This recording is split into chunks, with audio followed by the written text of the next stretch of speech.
దేవుని నామానికి మహిమ కలుగును గాక. బైబిల్ గ్రంథంలో నుండి 2 సమూయేలు గ్రంథము 9వ అధ్యాయము 7వ వచనములో మనం ఒక మాట చదువుకుందాం. 2 సమూయేలు గ్రంథము 9వ అధ్యాయం 7వ వచనం. నీవు సదాకాలము నా బల్ల యొద్దనే భోజనము చేయుదు అని చెప్పెను. హల్లెలూయా. నీవు సదాకాలము నా బల్ల యొద్దనే భోజనము చేస్తావు అని వాక్యము మనకు వినిపిస్తుంది. ఈ మాటలను దావీదు మహారాజు మాట్లాడుతూ ఉంటున్నాడు. దావీదు మహారాజు స్నేహితుడైన యోనాతానును బట్టి ఆ ఇంటి వారికి ఉపకారము చూపాలని, ఆ ఇంటిలో ఎవరైనా ఉన్నారా అని ఆయన అడిగినప్పుడు యోనాతాను కుమారుడైన మెఫీబోషేతు ఉన్నాడు అని ఆయనకు తెలుస్తుంది. అప్పుడు మెఫీబోషేతు ఎక్కడ ఉన్నాడో, ఎవరితో ఉన్నాడో తెలుసుకొని మెఫీబోషేతును దావీదు పిలువనంపిస్తాడు. దావీదు పిలువనంపించిన తరువాత ఆ యొక్క దావీదు మాట్లాడుతున్న మాటలు, మరి దావీదు యోనాతాను కుమారుడైన మెఫీబోషేతుతో అంటాడు, నీవు భయపడవద్దు, నీ తండ్రి అయిన యోనాతాను నిమిత్తము నిజముగా నేను నీకు ఉపకారము చూపి నీ పితరుడైన సౌలు భూమి అంతయు నీకు మరలా ఇప్పింతును, మరియు నీవు సదాకాలము నా బల్ల యొద్దనే భోజనము చేయుదు అని ఆ యొక్క వ్యక్తితో చెప్తాడు. ఈ మెఫీబోషేతు సౌలు యొక్క మనవుడు, యోనాతాను కుమారుడు. ఈ మెఫీబోషేతు మరి దాది ఎత్తుకుని అతన్ని పరిగెత్తిపోతుండగా కింద పడేసినప్పుడు అతని కాళ్ళు కుంటివైపోయాయి. అతడు కుంటివాడిగా ఉన్నాడు. ఆయన మరి రాజనగర్లో పెరగాల్సిన వాడు మాకీరు అనే ఒక వ్యక్తి ఇంటిలో ఆయన ఉన్నాడు. చీకటిలో ఉన్నాడు. ఎప్పుడైతే దావీదు రాజు అయ్యాడో, దావీదు యోనాతానును ప్రేమించాడు కాబట్టి, యోనాతాను దావీదు ఇద్దరు మంచి స్నేహితులు కాబట్టి ఆ ఇంటిలో ఎవరైనా మిగిలి ఉంటే వారికి నేను ఉపకారము చేస్తాను అని ఆయన చెప్తూ ఉన్నప్పుడు ఈ యొక్క మెఫీబోషేతును అక్కడికి పిలిపించుకుంటాడు. మెఫీబోషేతును పిలిపించుకొని, మామూలుగా అయితే ఎవరైనా శత్రువులు సంతానం ఉందంటే ఆ సంతానం అంతా కూడా హతమారుస్తారు. కానీ దావీదు యోనాతానును బట్టి మెఫీబోషేతుకు ఉపకారము చేయాలని, యోనాతానును ప్రేమించాడు కాబట్టి మెఫీబోషేతుకు సహాయం చేయాలని ఆలోచన కలిగిన వాడిగా మనం చూస్తూ ఉంటున్నాం. ఒక మామూలుగా అయితే మనం అందరం ఏం చేస్తాం, ఏదో కొంచెము సహాయం చేసి పంపించేస్తాం. కానీ దావీదు ఏమంటున్నాడంటే, యోనాతానును బట్టి మెఫీబోషేతుకు ఒక ఆఫర్ ఇస్తూ ఉంటున్నాడు. ఏమనంటే, నీవు సదాకాలము, నువ్వు బ్రతికినంత కాలము నా బల్ల యొద్దనే భోజనము చేయుదువు. ఒక మాకీరు అనే వ్యక్తి ఇంటిలో చీకటిలో ఏమీ చేయలేని స్థితిలో ఉంటున్న వ్యక్తిని తీసుకొని వచ్చి తన జీవితం అంతా మెఫీబోషేతు ఇబ్బందులు పడ్డాడు, కష్టాలు పడ్డాడు, శ్రమలు పడ్డాడు, వేదన, దుఃఖము, చీకటి, ఎవరి సహాయం లేదు, దారి దగ్గర పెరిగాడు.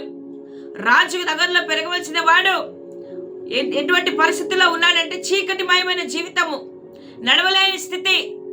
మరి అటువంటి వ్యక్తిని కనుగొని రాజు ఏమంటున్నాడంటే, సదాకాలము నువ్వు బ్రతికినంత కాలము, నేను బ్రతికినంత కాలము నీవు నాతో పాటు భోజనము బల్ల యొద్ద ప్రతిరోజు నువ్వు నాకు కనిపించాలి అని చెప్తూ ఉంటున్నాడు. ఎంత మంచి ఆఫర్ కదా. కుంటివాడైన మెఫీబోషేతుకు దావీదు ఇచ్చిన ఒక ఆఫర్. ఈరోజు అదే రీతిగా దేవుడు నీకు ఆఫర్ ఇస్తూ ఉంటున్నాడు. యేసుక్రీస్తుని బట్టి నీకు ఒక ఆఫర్ నీకు ఆయన ఇస్తూ ఉంటున్నాడు.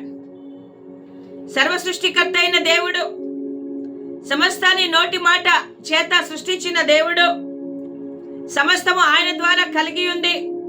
ఆయన లేకుండా ఏది లేదు. ఆయన సమస్తమును ఏలువాడు. ఆయన మహాదేవుడు, మహాగణుడు, మహోన్నతుడు, మహిమ కలిగిన దేవుడు, అన్నీ చేయగలిగిన దేవుడు, భూమికి పునాది వేసిన వాడు. అటువంటి గొప్ప దేవుడు ఈరోజు నీకు కూడా ఆహ్వానం ఇస్తూ ఉంటున్నాడు. ఏమో తెలుసా, నీవు కూడా ఆయనతో పాటు భోజనము చేయాలని, సదాకాలము ఆయన బల్ల యొద్ద భోజనము చేయుటకు దేవుడు నీకు అవకాశాన్ని ఇస్తూ ఉంటున్నాడు. దేవునితో సహవాసము చేయడానికి దేవుడు అవకాశం ఇస్తూ ఉంటున్నాడు. ఒకవేళ మెఫీబోషెతు వలె నువ్వు కూడా బలహీనుడవై, చేత కానివాడు, పుట్టడు దుఃఖముతో, కష్టముతో, వేదముతో, దుఃఖము, బాధలు, శ్రమలు అనుభవిస్తూ ఉండి నా జీవితం ఇంకా ఇంతేనా అని ఆలోచన చేస్తున్న నీకు దేవుడు ఒక ఆఫర్ ఇస్తూ ఉంటున్నాడు.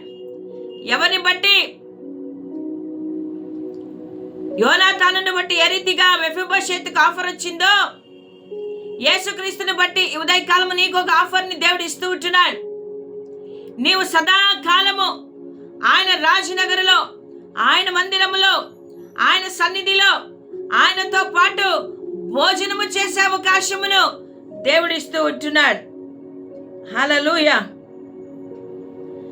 దేవుని బల్ల యొద్ద అనగా సమృద్ధికి సాదృశ్యము, ఆశీర్వాదానికి సాదృశ్యం. రాజు ఇంట్లో ఏదైనా కొదువ ఉంటుందా? రాజుకు ఏమైనా అప్పులుంటాయా? రాజుకు ఏమైనా సమస్యలుంటాయా? లేదు కదా. రాజు యొక్క గృహములో భోజనము అనగా సమృద్ధికి సాదృశ్యము.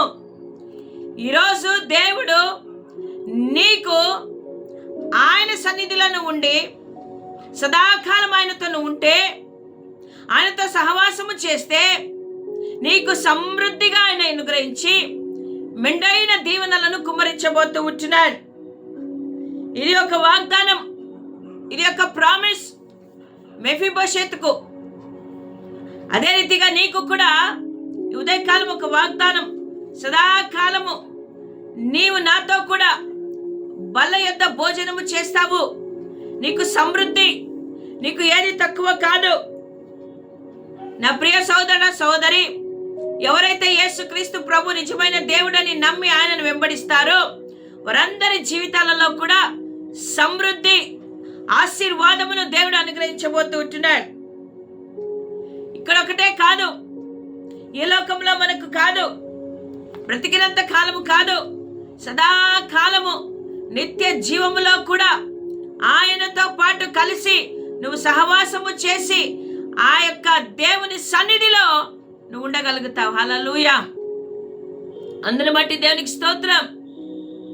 ఈరోజు ఒక మినిస్టర్ పిలిస్తే, ఒక రాజకీయ నాయకుడు పిలిస్తే, ఒక గొప్పింటి వారు మనల్ని భోజనానికి పిలిస్తే మనం ఎంతో సంతోషిస్తాం. కానీ జీవము కలిగిన దేవుడి ఉదయకాలమున నన్ను పిలుస్తూ ఉంటున్నాడు. సదాకాలము నాతో పాటు నువ్వు భోజనము చేసే అవకాశాన్ని ఆయన కల్పిస్తూ ఉంటున్నాడు. సదాకాలం ఆయనతో సహవాసము చేసే అవకాశాన్ని దేవుడు మనకి ఇస్తూ ఉంటున్నాడు. అవకాశాన్ని సద్వినియోగము చేసుకోవాలని దేవుడు కోరుకుంటూ ఉన్నాడు. నా ప్రియ సోదర సోదరి, అంత మాత్రమే కాదు, మెఫీబోషెతుకు తన తాత అయిన సౌలు యొక్క భూములను తిరిగి ఇప్పిస్తానని ఆయన మాట ఇచ్చాడు. ఈరోజు నువ్వు ఏదైతే పోగొట్టుకున్నావో వాటిని అన్నింటినీ తిరిగి దేవుడు నీకు ఇవ్వబోతూ ఉంటున్నాడు. హల్లెలూయా. యేసుక్రీస్తుని బట్టి తండ్రి అయిన దేవుడు మనల్ని ప్రేమించి మనకు అవకాశాన్ని అనుగ్రహిస్తూ ఉంటున్నాడు. మరి అట్టి అవకాశాన్ని ఇచ్చే దేవుని నువ్వు నిర్లక్ష్యం చేస్తున్నావా? ఆ దేవుని గురించి నిర్లక్ష్యము చేసి నువ్వు ఏమి పట్టని వానిగా నీ ఆలోచనతో, నీ తలంపులతో నువ్వు ముందుకు వెళ్తున్నావు. కానీ దేవుడు నిన్ను ప్రేమిస్తూ ఉన్నాడు. ఏ రీతిగా దావీదు సౌలు యొక్క కుటుంబంలో యోనాతానును బట్టి సహాయము చేయాలని ఆశపడ్డాడు, ఈరోజు తండ్రి అయిన దేవుడు తన కుమారుడైన యేసుక్రీస్తుని బట్టి నిన్ను నన్ను ఆయన బయటికి తీసుకుని వచ్చి మనకు సహాయం చేయాలని ఆశపడుతూ ఉంటున్నాడు. కాబట్టి నా ప్రియ సోదరుడ సోదరి, దేవుని బిడ్డ, దేవుని సన్నిధిలో ఉండడం మనకు శ్రేయస్కరం, ఆశీర్వాదం. దేవునితో సహవాసము చేయడం మనకెంతో మేలు. లోకముతో, వ్యర్థమైన వాటితో సహవాసము చేస్తూ ఉన్నాం. కానీ దేవునితో సహవాసము చేసిన ఎడల ఆయన మనల్ని ప్రేమించి తనతో పాటు రాజనగరులో అంతఃపురములో ఆయనతో పాటు కలిసి భోజనము చేసే అవకాశాన్ని ఇస్తాడు. కాబట్టి అట్టి అవకాశాన్ని మనం అందరం కోల్పోతున్నాం. దేవుని గొప్పతనం తెలుసుకోకుండా దేవుని నిందిస్తున్నాం. మెఫీబోషెతు కూడా భయపడిండొచ్చు దావీదుకు. అందుకే దావీదు అంటాడు, నువ్వు భయపడవద్దు. ఉదయకాలము దేవుడు కూడా నేను అంటున్నాడు, భయపడవద్దు. నీ పేరు పెట్టి నీకు చెప్తున్నాడు, భయపడవద్దు. ఇదిగో నీవు సదాకాలము నా బల్ల యొద్ద భోజనము చేయవచ్చు. నువ్వు దుఃఖపడద్దు. నీ పాత జీవితాన్ని మర్చిపో. ఇదిగో ఒక కొత్త జీవితాన్ని నీకు నేను అనుగ్రహిస్తూ ఉంటున్నాను. ఒక పూట కాదు, మెఫీబోషెతు ప్రతి పూట దావీదు ముందు కూర్చోవాల్సిందే. ఆ యొక్క రాజకుమారులతో సహవాసము, దావీదు యొక్క సంతానంతో కూర్చొని డైనింగ్ టేబుల్ మీద భోజనం చేసే అవకాశాన్ని దావీదు కల్పించాడే, అదే దేవుడు ఈరోజు నీకు కూడా అట్టి సహవాసమును ఇవ్వడానికి దేవుడు ఇష్టపడుతూ ఉంటున్నాడు. మరి ఆ యొక్క దేవుని వైపు నువ్వు చూస్తావా? నిన్ను ప్రేమించే దేవుడు, నీ కొరకు ప్రాణం పెట్టిన దేవుడు, నిన్ను రక్షించిన దేవుడు, నిత్యత్వములో కూడా ఆ యొక్క మహావిందులో ఆయనతో పాటు మనం కలిసి పెళ్లి విందులో భోజనము చేయడానికి దేవుడు కృపను అనుగ్రహిస్తాడు. దేవునితో సహవాసము చేసేవారిగా ఆయన రాకడలో ఎత్తబడిన వారందరూ కూడా ఆయన బిడలు ఆ గొర్రెపిల్ల వివాహ మహోత్సవములో, ఆ యొక్క రాజనగరులో, ఆ యొక్క పరలోక పట్టణములో ఆయనతో పాటు కలిసి మనము కూడా విందు భోజనము తినడానికి, అంత సహవాసము చేయడానికి ఒక అవకాశాన్ని దేవుడు ఇస్తున్నాడు. ఈ దుఃఖము, ఈ బాధ, ఈ వేదన అన్నీ కూడా తొలగిపోతాయి. కాబట్టి అట్టి దేవుని సన్నిధిలో ఉండడానికి ఇష్టపడు, కానీ లోకములో ఉండడానికి ఇష్టపడవద్దు. నా ప్రియ సోదర సోదరి, దేవుని బిడ్డ, ఉదయకాలం దేవుడు నీతో నాతోనే మాట్లాడుతుంటున్నాడు. నమ్మిన వారందరము కూడా ఆయనతో కలిసి సహవాసము చేద్దాం. ఆయన భోజన బల్లలో మనము పాలి పంపులు పొందుకుందాం. ఆయనతో సహవాసము కలిగి ఉంటే మనకు దీవెనలు, ఆశీర్వాదములు. హల్లెలూయా. కాబట్టి ఈరోజు నిర్ణయం నీ చేతిలో ఉంది.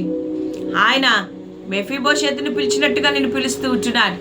నా బల్ల యొద్ద ఉండు, నాతోనే ఉండు అని పిలుస్తూ ఉంటున్నాను. మరి నువ్వు ఆఫర్ని నువ్వు అంగీకరిస్తావా? మెఫీబోషెతు చక్కగా ఆఫర్ని యాక్సెప్ట్ చేశాడు.